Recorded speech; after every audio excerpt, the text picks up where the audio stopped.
Hey everybody, Neon here, doing another video for you today. This one is going to be on Alessi Racket. Now, one thing I should mention right at the start, as you'll see, it's like already sped up, of what's happening is that I recorded this earlier, but I didn't have my sound on, and it was a lot of fun. It was a blast, so I decided to just, go over top of it with a recording like this so that you could still see it, because I thought that it was really instructive and really interesting time with the deck. So, for those of you who haven't seen this deck or decks like this already, this is a Alessi Racket deck, and what that means is that it's using the Dizzo's Racket, which is, of course, that relic that came from the most recent expansion, pairing it with cards like Alessi that can generate armor every time that you cast a spell, and as a result, you get to kind of generate this engine. I'll kind of be talking about it in some of the different matchups and the different games that we play, about sort of how the deck plays out and the how to be playing it, because I think that it is, I definitely would not say that it is top tier constructed, at least not yet in the current build, and I don't expect it to be in the current build. It does have its powerful moments, and it does do some powerful stuff. Now, my opponent right here is playing a little bit of a strange deck. I don't know why they're playing Cold deck in what looks like to be a fairly aggressive deck, playing the Elves. So I now have a lot of options. Now, one thing to note is I am playing this Daring Pioneer, or Pioneering Aviators here, which is an important inclusion in the deck because it generates a lot more of these armor pings, which is very, very, very helpful for it. Now, this particular setup here allows me to, because since I'm not under a lot of pressure, I can play out the Crown Watch Press Gang so that I can start my card draw engine. One thing I'll also note in the video right now is that as I'm playing at the moment, I have a tomb in my market and not the disjunction. I changed that partway through the video, but I would suggest the disjunction. I think right now I'm not sure. Either one of them could be fine. I don't get either of them very often, because the first thing that you do usually is when you go to the market is to play out to get the racket. Now, this is a pretty sweet turn, though. I get to play out 2 units, draw a couple of cards, play out the Waystone, draw another card. Here, unfortunately, I don't have the 3 power to be able to hold up Stand Together, but starting next turn, I should be able to quite easily. And this is very much a deck that once you sort of get ahead on board, you are able to snowball your advantage really hard. So this was sweet. Get to draw that, draw all sorts of business. Now I get to also use the Corendon Cargo and see what's going on here. I don't want to play out too many of the Alessi units. Like, I could have played Alessi out there and got in an extra proc, but that's kind of just taking too much damage. So I think that that is the correct choice. Phase Out here is another inclusion in this deck that I think is very important, because you really just want to be super, super tempo oriented in the deck from my experience. Part of the reason why is that it's so easy to you fall behind in the early turns of the game, pretty consistently against especially aggressive decks. And when that happens, because you're you don't want to be playing out your Aviators or your Alessis before you get your Racket out, and then you have to play the Merchant plus the Racket, and only then can you really start playing the games. You almost start on turn 5 a lot of the times, and so then you just want the cheapest stuff possible. And you also have the advantage that once you start going and getting some card advantage, you just get to spiral out of control. You just draw more, draw more, draw more. So that's kind of the rationale behind the deck right here. Draw some cards.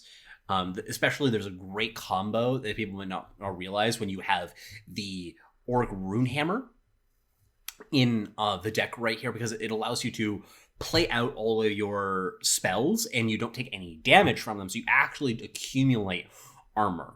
So this is really, really powerful. You also, when you have Phase Out, you can attack past the shifted units with the hammer, so you have to take down games like that. I'm sure the opponent kind of knew that they were in some trouble, but I don't think that they realized exactly how bad it was until I killed them.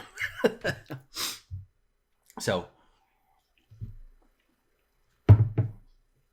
that is, I think, a good example of how the deck operates when your opponent just stumbles at all. If you get a couple of free turns at the beginning of the game, then you can spiral out of control. This hand is really, really sketchy because it doesn't have a merchant. You basically need to have Racket in play in order for your deck to function. There are some games you can win without the Racket, but it is a lot easier for your deck to just operate once you do. So not having one here is a little bit problematic. Holding on the cargo here, just kind of seeing what's happening. I don't know whether I want to use this for a use it for power or use it for the spell quite yet. This was a fabulous draw, getting me that merchant and the Racket on time.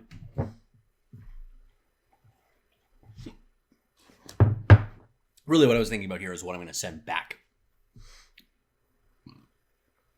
I think that everything other than the hammer is actually a reasonable choice here. Don't even know what my logic was on going for the power, because you really like to have the undepleted power. By the way, one of the things I will say with this deck is that the power base is wrong. I don't know what it's supposed to be yet. I just know for certain that it is incorrect. Now, my opponent doing this right here, I'll honor the claw. Like, this is exactly what I want to see. Just give me some time. Give me opportunities to set up with my nonsense. Get my Racket established, and from here on out, I can probably make a lot of headway. Them using hammer allows me to use hammer. My hammer is better because mine draws me a card. Hoping to draw power, of course, which I do because I'm very lucky and very good at this game. I'm just very skilled. Is how I drew that card. But definitely, my opponent is obviously on a controlling deck. That's what I really like to see in this kind of matchup. Because if I can get my Racket established, they're just going to die to my card advantage. And I have, especially for Huru control, which is what I'm playing against, they don't have a lot of tools to deal with Aegis. They really are bad against Aegis, especially if they get over 5/5 in size. Like how do they're just going to take so long. It takes so much card advantage out of them. So that's, I think, a really attractive feature. By the way, Water of Life here, absolutely spectacular. Water of Life, the reason why, I don't know if I touched on this yet in the video, but yeah, Water of Life is amazing in this deck for a bunch of reasons. One, it works well with the market, obviously. Having any Echo-ish card works well in those capacities. Second is it allows you to gain some of your life back because this is a deck that deals a lot of damage to itself. And third is the fact that you can draw cards with them is just insane. So in this case, it gain 4, draw a card, and also just buff my unit up by +1/+1. So pretty spectacular. I want to right now to try and find a stand together if I can, because I'm expecting my opponent to have a Defiance. The Defiance is one of the cards that you care about the most playing this deck. You see it a lot. It's definitely a popular card, and it is an annoying card. I also played out the Aviator first for the purposes of trying to maximize my chances, but that's just kind of how the cookie crumbles sometimes. It is going to get the Defiance out here. I figure that since it's going to be a little bit hard for me to set up the stand together, this is fine. And I'm going to be recommitting this. I have the spare available. Harsh rule on that is obviously not that big of a deal. I'm okay with this. What do I do here? I can't actually remember. Maybe I just play out the Crown Watch press gang. Oh, I know what I do here. I play out the hammer for the purposes of trying, because I expect my opponent to be able to play out the Svetia as a result of the palace. Like that, I'm not going to be able to stop that. Deal some damage to the face, which is always nice. And you can't play. People often forget that you can't play weapons into Svetia. They usually just think about the spells. part of the reason why I'm setting this back, the desecrate back, is that both of the rule spells are kind of equivalent in a lot of cases. Most of the units that I would be hitting can hit.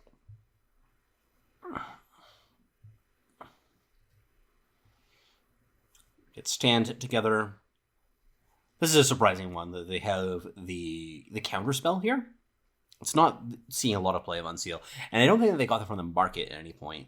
I wonder whether I'm supposed to attack here with the merchant. I end up not attacking. I know that, but it's actually a close decision because I feel like I should be able to find a stand together sometime soon. Actually, it's probably right to just attack because I don't have one that's imminently available.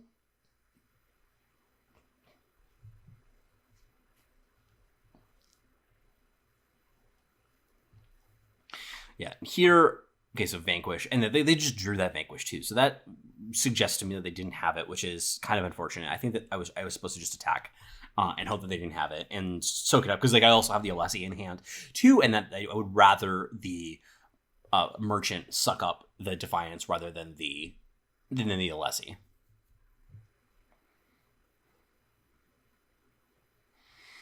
The fact that they didn't activate the Sveti here should have been an indication of what was going to happen here. This is a really big blow. We get a Crown Watch Tactics in response to my attack here. Gain 7 when I have been trying to be on the aggressive. But you actually see like how I've been grinding out the opponent with just card advantage over it. Like they have 2 cards in hand. I have 5 cards in hand. With 3, I guess they have cards in hand now for my opponent. And then all my cards draw cards, which is unbelievable. That's insane. The question here of like whether or not they're going to attack or whether they're going to activate Svetia. Like, I mean, activating Svetia is going to be a not that impactful when you're just at 11-2. Like this, my board right now does not look too intimidating, but Alessi, if you played against it, you know that she can kill you kind of out of nowhere. It's interesting to note that I'm not playing the Finest Hour, by the way.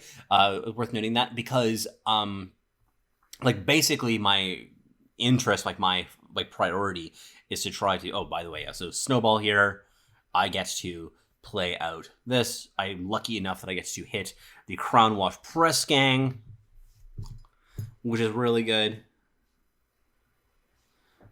So we get to the Cranium Cargo. This is a sweet turn, actually. I'm just going to go through this. So yeah, first, Praxis Arcanum. That functions well because I only need a couple more spells in order to win here. So kill... So this is actually wrong. I should have played the Praxis Arcanum out first. Play on one over the Alessis, and then give it the charge, and then play another spell in order to maximize the damage. I think that still wouldn't have played around my opponent having the Defiance, but you know, it does a lot of work anyway, drawing all these cards as well. Like I have like 7 cards in hand at the end of it, and my opponent is dead, so that was pretty sweet. But yeah, they did not, my opponent not having an answer to the racket basically just means that they're going to get behind it and get dominated, get bodied.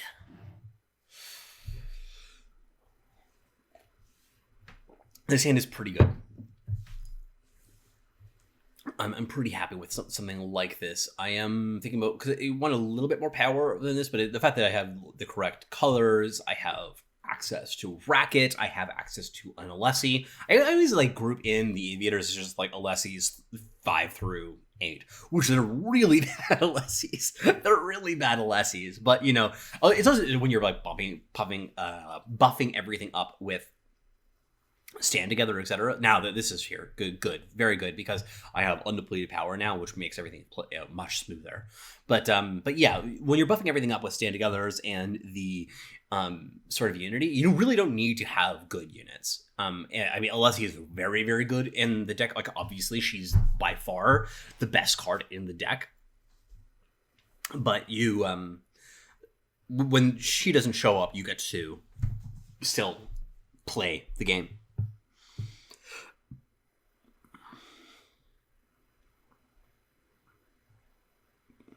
Going to send back the Crown Watch Tactics on the grounds that I just want to have undepleted power. Wasn't the Elders. Something is wrong to play out the Wisdom of the Elders there. Because now I know that I can attack in, and then it's not going to get hit by Defiance.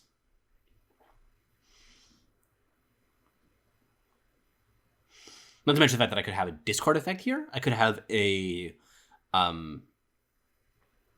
the Tomb. If I go for Tomb plus Sabotage, I think that you would rather wait there. Depends on the contents of your hand, obviously. But I think it's usually correct to play it out. I'm trying to think whether it's usually correct or not to play it out in before sabotaging. I think it's usually correct.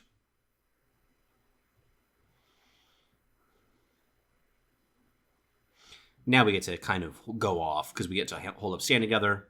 My opponent did play a Merchant, though, which is annoying because now they get to Vision of Austerity me, which is a pretty big problem. This is the reason why, by the way, I ended up saying that I wanted to add this junction to the deck, especially because I have Begone in my deck. I could play Begone, a Merchant back, grab the disjunction, etc., etc.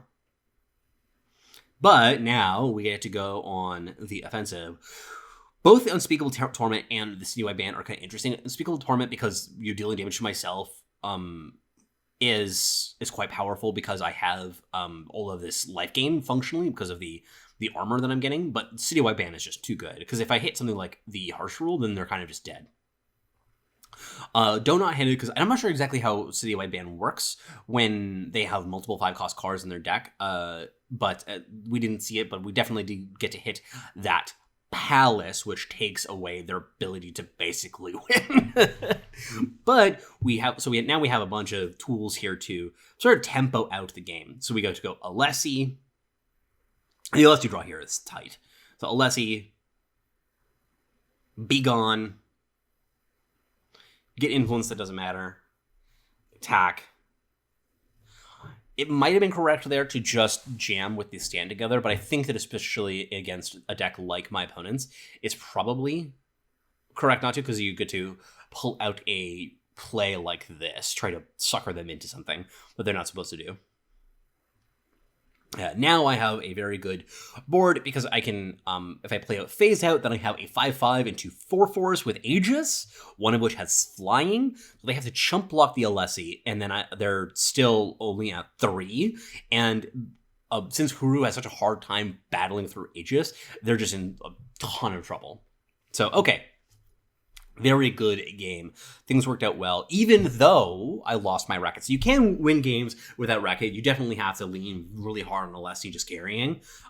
So that's important. But it's also useful to try and make sure that you get at least some card advantage the first time that you play out Racket so that it ends up being favorable.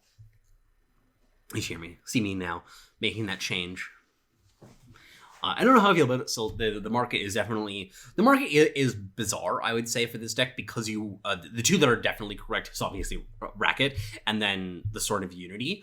Other than that, I don't know what the rest of them is supposed to be. The first time that you go to the market, every single time, you have to get Racket, basically. Unless there's something very particular going on the board. Look, if you can't get Racket there, then you probably lose. This is a weird hand. Don't get me wrong. This is a very, very strange hand. But the fact that I get a bunch of power, I have 3 power already in my hand, and then I can pull them out with these Seek Power effects. I also have the option to do something like Alessi plus Phase Out on turn 2, which is actually kind of good against certain decks. This one ends up being a bit of a weird game, though. I'm not going to spoil anything for it, but it's a bizarre little number. So I end up deciding, though, to go for Alessi plus Phase Out eventually. Don't know whether this is right or not. This is a tough one. But because now I get to gain much life. So assuming that my opponent has done something like Skycrag aggro here. But then they start making some weird decisions, like they play Royal Decree.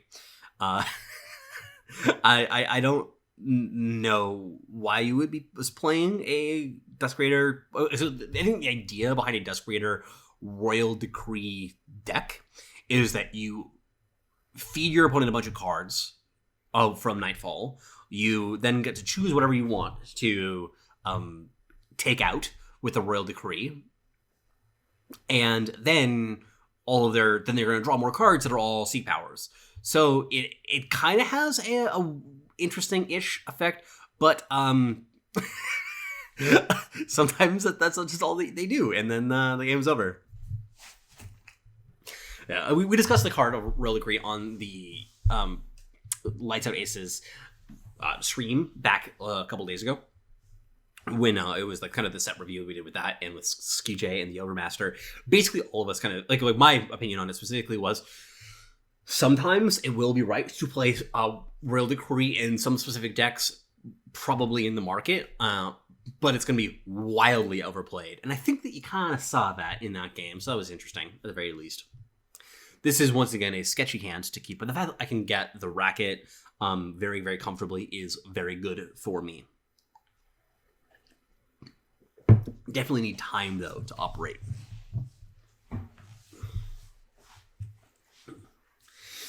Treasure Trove against the good old Winchest. Haven't been seeing very much of that.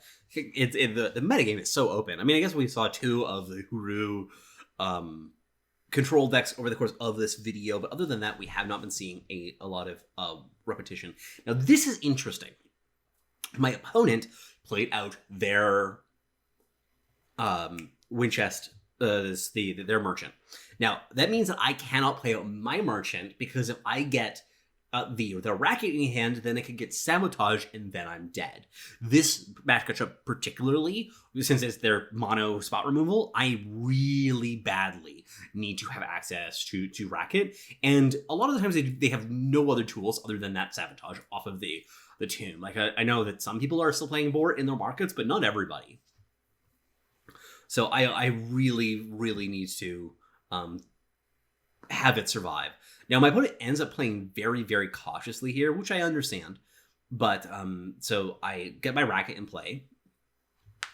They get to revenge their Vara. She has sworn vengeance.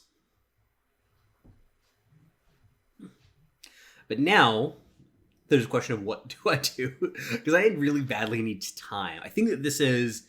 I have just a little bit more time, especially since my opponent's giving me a lot of time. Like, if they just attack right now and went full aggro, especially if they had like some follow-up thing, I suppose they don't really know whether I'm playing something like Harsh Rule. They could really imagine, like, I could play Harsh Rule in a deck like this. There's no way for them to know otherwise.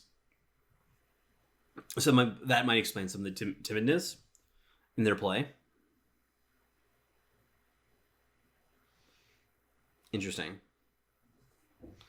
Stack with both. Basically, this is the last chance, though. I need to have time here. If I do not have time in this situation, I am dead. They just got their show back, so at least they did not get bored. I got time, finally. Alessi, bounce the Elias. Influence doesn't matter. Suffocate, very good here. Get to hit the Red Canyon Smuggler.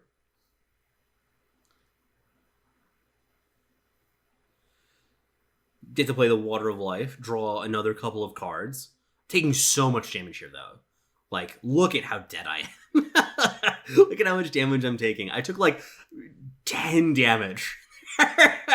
That turn finally gets to bounce everything, attack in, make a little bit of that life back on the back of my the merchant, but man, look at all those cards I drew this turn. It's just insane. It's a lot of cards. Okay, Vara is back. And bigger. Bigger and better. But we get to have some fun here. We play... Start off. Gain 1. Yeah. Play out. Now another Alessi. I think I go for Alessi here. Yeah, Alessi and then Desecrate. No, draw another 2. So this turn... I gained 4, draw like 5 cards, and killed 2 units. It played another unit with a +1/+1 on it. Seems okay. They get Rizon. They go for the face, which is interesting. So they're deciding to try and just end the game, find a way to end the game. So Phase Out is pretty good in this situation. I do have the option here to go for the Stand Together, and that'll also buff up my Winchester Merchant, which is, that's not the Winchester, Hidden Road Smuggler. So buff him up, get me more life, which is really important, because as you see, I'm dying. I'm killing myself. I've dealt like 10 to like 15 damage-ish to myself over the course of this game, and I'm at 4, so that's messed up. Gain a little bit of life back. End up going for discarding, like, it's really hard to make decisions here. The correct, like, one of the correct ones for sure is that I have to discard the, like, some of the depleted power. I want to keep up the 3 in case my opponent does, like, I don't know, Plague plus Harsh Rule. Why not? And then use something to pop the Aegis, but they just go for show, which is nonsense. Now, you'll see I make some very sophisticated plays here. I send back the time power. I draw a time power to bail me out of having double time influence requirements. I end up playing a non-time source, and then I stare at the Sword of Unity in my hand with despair. So I'm still in it, though. Still in it. Get to gain some more life. This Hidden Road Smuggler has hard carried. Just absolutely hard carried here. It'll get the banish. Not that it really matters. But I have 1 turn here to finish up. Okay, so they go for the Hidden Road Smuggler. It's really hard for them to do very much here. They're, like, there's just not a lot of cards that they could have in their market that I care about. Don't really know what it would be. So I end up going here for, yeah, we'll go for the Stand Together on everything. Now, I also want to try and set up a lethal through Defiance, or like Defiance plus Torch or whatever. Attack with everything. We get Display of Ambition on Alessi, Defiance on Alessi, and then we get Stand Together, and unless they had another Defiance here, they are dead. Did it 5-0 with the Alessi Racket deck. Now, this is a deck, as you know, I think that it performed better in this video than it kind of had any right to, basically. It's not quite as good as it looked here, but it definitely looks good in these games, and it does have games where it just pops off. And that's really exciting. So I think that this deck has a lot to offer. You'll see a link to the EWC link below. Check it out, try to improve it. Really appreciate any feedback. Thank you so much for joining me. Be sure to like, share, subscribe, comment, and everything. I'd love to get that kind of support. So thank you all once again. Take care, everybody. See you next time.